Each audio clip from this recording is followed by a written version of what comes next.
안녕하세요. 융합 데이터 분석 및 인공지능 연구실의 이민석입니다. Unstructured Data Analysis 7번째 토픽 모델링, 그 중에서 PLSE에 관련하여 설명을 시작하도록 하겠습니다.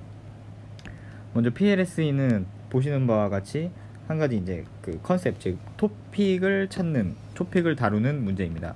토픽을 다루는데 여기서 컨텍스트 즉 문맥과 단어들의 동시 출현 매트릭스만을 가지고 이것을 토픽을 산출을 하는 점이 조금 인상적이었습니다. 그래서 즉 PLSA를 통해서 이제 토픽을 해당하는 각각의 어떤 토픽에 대해서 그 토픽에 단어가 출현할 확률을 구하는 식은 아래에 보시는 바와 같습니다. 즉 이 식을 이제 로그 라이클리후드로 변형을 하면은 결국에 이 부분을 맥시마이즈 하는 것이 주된 과제가 되겠습니다. 이것을 맥시마이즈 하는 것은 다음에 보시는 것과 같습니다. 얘를 맥시마이즈 하는 부분인데, 처음에 이 세 개의 값을 랜덤하게 이니셜라이즈 합니다. 그 다음에 랜덤하게 이니셜라이즈한 값을 토대로 pz 기분 d, w를 먼저 고정을 시킵니다. 이렇게 고정시킨 pz 바 d, w를 이제 pw 기분 z와 pd 기분 z 그리고 pz를 구하기 위해 각각의 값으로 고정을 시킵니다. 그래서 이렇게 고정된 값을 바탕으로 pw 기분 z를 업데이트를 하게 되고, 그 다음에 pd 기분 z를 업데이트를 하고 pz의 값을 업데이트 하게 됩니다. 이렇게 세 개의 업데이트 된 값을 다시 pz 기분 d, w를 구하기 위해 고정을 시키고, 이렇게 다시 고정된 값을 바탕으로 pz 기분 d, w를 구하게 됩니다. 이런 식으로 반복적으로 이터레이션을 수행을 하면서 결국에 이 값들은 일정한 값에 수렴을 하게 되고, 그때 값이 특정 토픽에 대해서 단어가 출현할 확률, 특정한 토픽이 주어졌을 때 도큐멘트가 출현할 확률을 얻을 수 있습니다. 이렇게 얻어진 결과는 여기 보시는 테이블과 같습니다.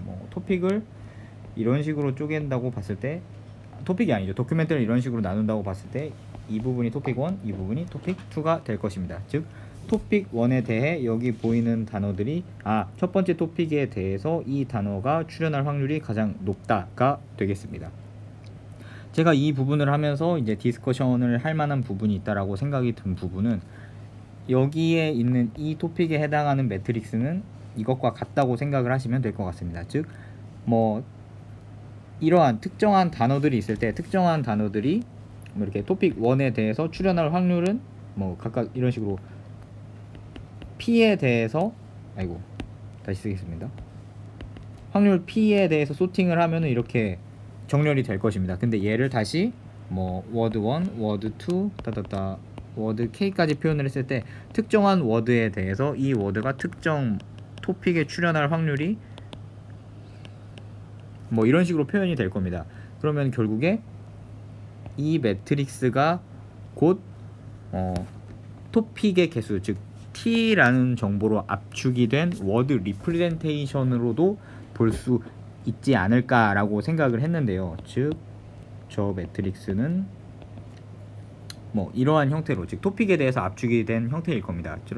이렇게 토픽 베이스드 월드 리프레젠테이션을 한 결과와 디스트리뷰티드 월드 리프레젠테이션을 한 것, 즉 예를 들면은 월투백이 있겠죠. 월투백으로 리프레젠테이션을 했을 때, 단 월투백은 될지는 모르겠습니다. 가능은 하긴 하지만 동일한 T 차원으로 만약에 임베딩을 시킨다면 두 가지 임베딩 매트릭스의 성능이 어떠한 차이가 있을지, 이거에 대해서 좀 디스커션을 해보자 합니다. 네. 방금 설명을 해주셨을 때 이 오른쪽에 있는 이 매트릭스 같은 경우가 이제 워드에 대해서 토픽만큼의 차원, 예를 들면 지금 8개의 토픽이 있다면은 8개 토픽만큼의 이제 열의 길이를 갖는 매트릭스가 됐고요. 이 매트릭스를 만들기 위해서 이 PLSA 방법을 하기 위해서는 기존의 LSA와 마찬가지로 텀 다큐먼트 매트릭스를 바탕으로 하고, 그거는 이제 카운트 기반의 어떤 리프레젠테이션 방법이라고 저는 생각을 했습니다. 네. 그래서 이제 카운트 기반으로 한 TDM에 대해서 거기서 이제 조금 더 스팔스한 부분을 압축을 해가지고 정보를 표현을 했는데, 이 경우 워드 투백이랑 좀 다를 수 있는 부분은 워드2백은 윈도우 기반으로 이제 주위에 있는 단어들과 좀 유사할 수 있는 의미상으로 유사할 수 있는 부분이 학습이 되는 로컬라이즈한 부분들을 좀 고려할 수 있는 방법론이기 때문에 거기서 이제 차이가 있고 그걸 바탕으로 어떤 문장에 대해서 조금 그 문장 단위에서 좀 이렇게 분석을 하는 부분에 있어서는 좀 이 카운트 기반의 방법론은 좀 한계가 있었기 때문에 동일한 문제를 좀 갖고 있지 않을까. 그리고 처음에 이제 TDM 같은 행렬을 구하는 데 있어서 어떤 연산량이나 이런 부분과 또 이제 새로운 데이터에 대한 학습하는 부분에서 조금 더 단점이 있을 수 있다 생각이 들었습니다. 네, 뭐 SVD도 그렇고, SVD보다 LSA 쪽도 그렇고, 이제 뭐 PLSA도 그렇고, 사실 리프레젠테이션으로 뭔가 하기에는 좀 적절한 부분이 있는지 잘 모르겠습니다. 어쨌든 네, 디스커션 감사하고 네, 발표는 여기까지 하겠습니다.